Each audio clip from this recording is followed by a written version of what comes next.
This is Fernando Lavacita from Content Propulsion. First of all, I wanted to thank you so much for submitting your answers on the quick survey that I sent out last week. Really, we had a great response, and I wanted to just thank you so much. It's really going to help us with this upcoming ebook that we're planning and we're going to publish hopefully before the end of the month. Hopefully, as it will have it ready as a Christmas gift to you. But as a result of all the questions we really got some really good questions as a response to the questions that I asked. You also had your own questions. We decided to put on a free webinar.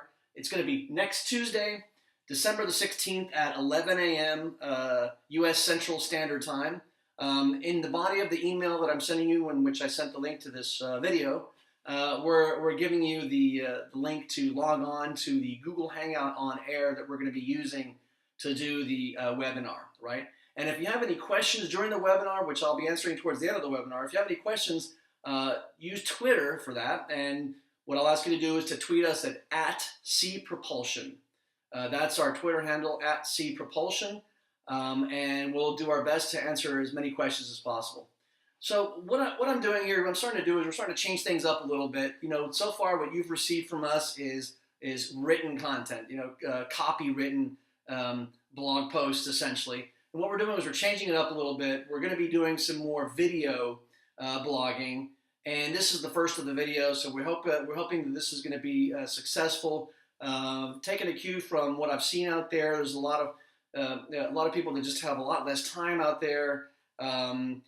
Jay Bear over at convinceandconvert.com, he started video blogging. He did start doing these little 3-minute video blogs. I think he's blogging either every day or 2 or 3 times a week. And one of the things he said in one of his recent little video podcasts was, Johnny don't read anymore, which is a sad fact. I still read, and I think a lot of people who are writers like to read. Writers like to read. I'm a writer. But especially for the busy executive out there or for the younger generation, my kids' generation, they just don't have time to read. They're always on their phone. Video is a great format for that. So I think we're going to try that and mix it up a little bit, see how it goes. So thank you very much for staying with us here and watching this first of our video blog posts. And what I also wanted to do is, we had so many really, really good questions, but I wanted to answer 2 of the ones that really kind of stood out to me right now. And the rest of the questions we'll answer in the webinar on the 16th and in the ebook. But the first question that really popped up for me was, how do I protect my intellectual property when I'm sharing content? So, I guess one of the big, the big premise of content marketing is to share content which is really valuable. In other words, really kind of sharing what makes your company special, what that deep knowledge that you have. Sometimes even say, share your secret sauce, right? But providing value. Jay Bear. I love quoting Jay Bear because he wrote a book which I am absolutely in love with called Utility, Y-O-U-Tility. Which really talks about providing value, helping as the new marketing strategy. In fact, I even started a website called valuemarketing.me because of the fact that I saw that, just my observation out there, really the most successful content marketers were sharing content that I thought, man, they should be charging for this content. A good example was the first content marketing blog I started reading back in 2009 was copyblogger.com. Which was started by Brian Clark. Copyblogger used to be just a pure blog with nothing to sell. And then they started adding products. They added a thing called Teaching Sells, and then now they're actually a software company, an education, a membership site education company, and they also have a new hosted platform called Rainmaker Systems. But one of the first things that copyblogger.com started sharing was copywriting 101. Right? So copywriting 101 is the kind of information that normally you would pay for if you were to go out and buy a book about copywriting, or if you were to participate in a course on copywriting. I mean, that content was really solid, true content. It wasn't just SEO copywriting, which is usually crap copywriting stuffed with keywords and stuff that people would not want to read anyway. Copywriting 101 was a series of about 10 blog posts that Copyblogger wrote, which is really good content. And I thought at the time, I said, man, what's the catch here? They're giving away really good content for free. What's the catch? And the catch is that that's really the way content marketing works. It essentially puts into play what Robert Cialdini in his book called Influence, the Psychology of Persuasion. Robert Cialdini calls it the law of reciprocity.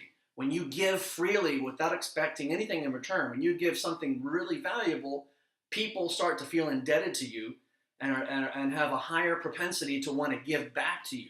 So when you finally do present something that you want to sell to them, you ask for the sale, they say, okay, good. Now that was my chance to kind of pay them back for all the good information that I got.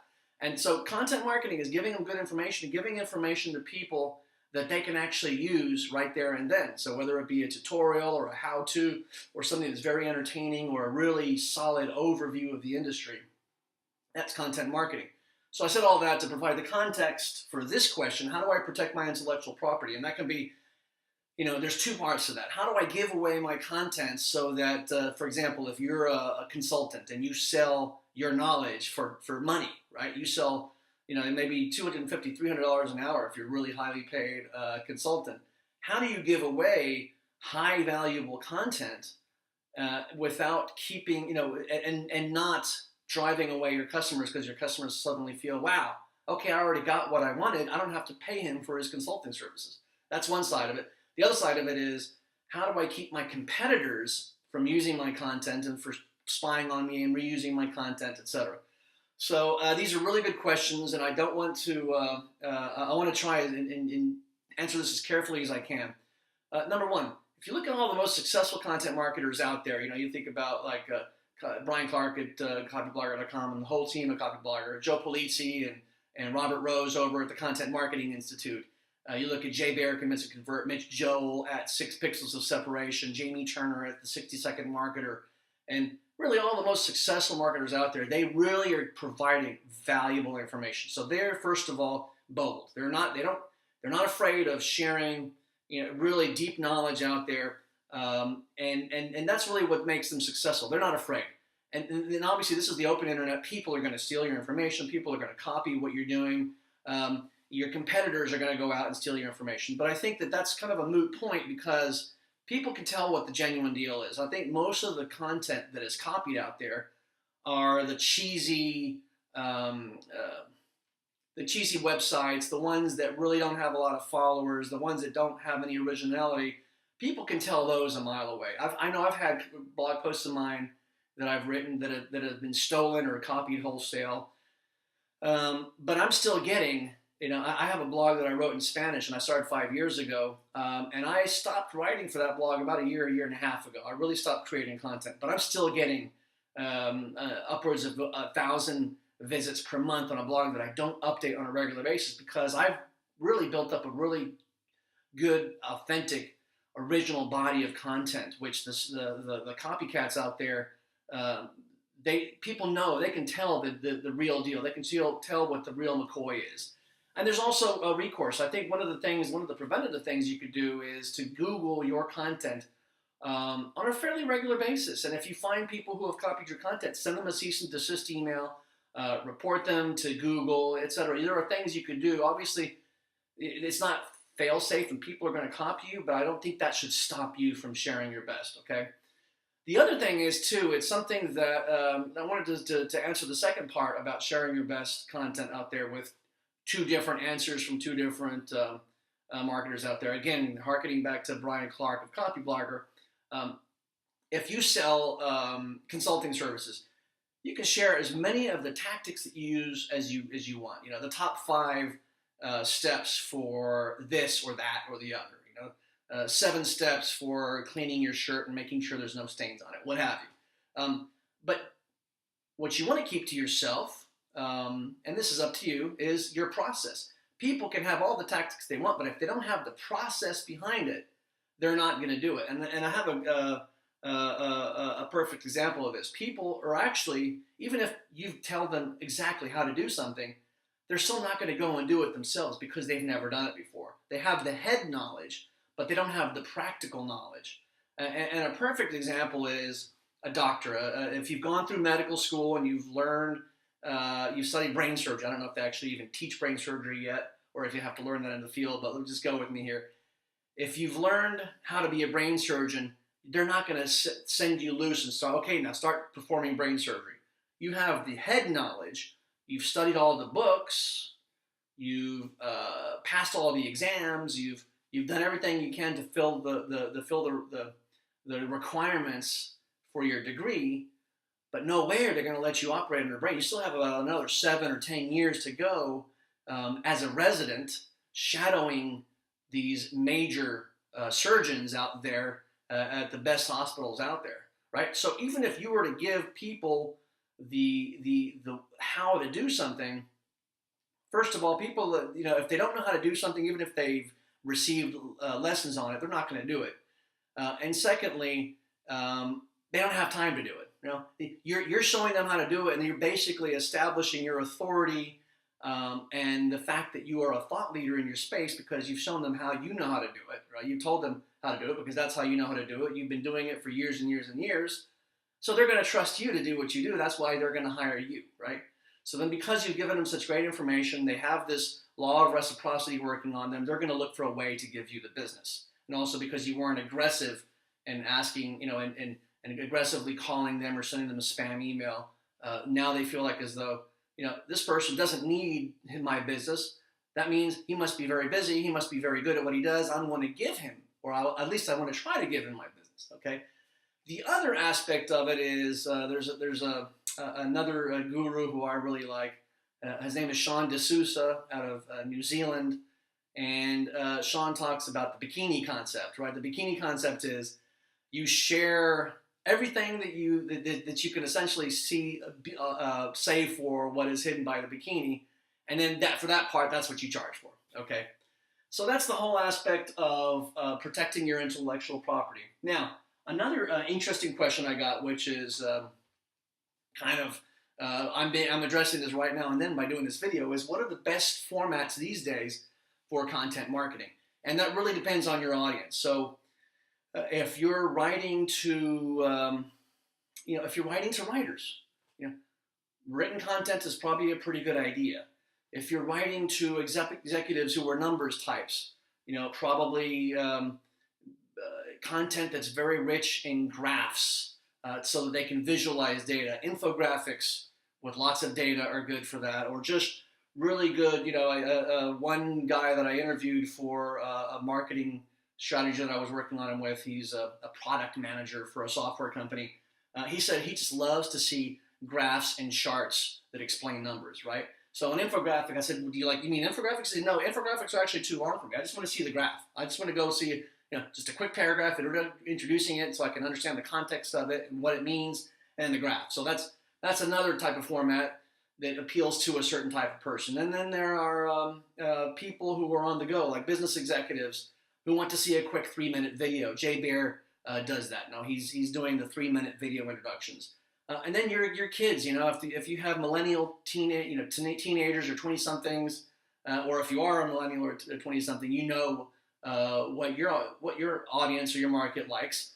They like to consume video. They like to consume podcasts. In fact, a lot of us 20, 30, 40, even 50-somethings like to consume podcasts because it's something that we can listen to when we're stuck in traffic, commuting to work, or when we're working out, etc. My sister, I know, loves to listen to lots of motivational and self-improvement podcasts. And so really that's the way to go. I mean, if you look at Brian Clark again, he's now focused a lot of his attention on the Rainmaker system at newrainmaker.com. They built their company, they built their new product on podcasting, right? And then there's another friend of mine I know who's really just crushing it with a website called logratudream.com, which is a sort of a Spanish-English mashup that says reachingyourdream.com, in which he essentially has interviews on a weekly basis, even twice weekly, successful Latino entrepreneurs, both in English and in Spanish, through a podcast. And his subscribers on iTunes are going through the roof. His subscribers on what's the one for Android? I forgot what it's called. Anyway, so he's doing great. So the formats right now, I think video and podcasts are the way to go. I really like video personally. And then again, with doing a video, you can repurpose content. So that's another thing that Jay Baer talks about. Also, Brian Massey over at the conversionscientist.com talks about repurposing. He actually calls it the content cascade. And in the content cascade, he talks about doing a webinar, right? So companies do webinars on a regular basis, but the thing is they underutilize the content that they've done in the webinar. Instead of just doing a webinar every month, getting people to attend the webinar and then trying to sell them, record the webinar. Then you have the video there forever on YouTube or Vimeo or what have you that's gaining Google juice because they're keyword optimized and people, what do they say? YouTube is the second most popular search engine. But then you also extract the audio from there, and you can use that as a podcast, right? So then you could put that on YouTube or Stitcher. Stitcher's the one I forgot. And then you could send that to a transcription service such as transcribeme.com or CLK translation. That's transcription. That's one that I use, etc. And then they can give you a transcript of what you've talked about from your audio. And then with a little bit of copywriting, copy editing, you can turn that into blog posts. You can turn that into the transcript for the video, an ebook, white papers, etc. So that's the beauty of actually doing a video. You can turn them into SlideShare, infographics. You can repurpose all those pieces of content out there. Again, Brian Massey over at the conversionscientist.com calls it the content cascade. Jay Baer talks about atomizing content. A lot of people are talking about atomizing content. It's really, that's the power of using video and also podcasts. So what we'll do is we're actually going to talk about the rest of your questions in the webinar that we're doing again on Tuesday, the 16th of December at 11 a.m. U.S. Central Time. And we're going to make sure that we include as many of those questions as we can in the ebook that we'll be releasing very soon. Thank you so much. I really want to encourage you to please leave a comment or a question in the comment section below in the blog post because we really want to make sure that we're orienting this to what you want to learn about and to make sure that we're being as relevant as possible. Thank you very much. Fernando out.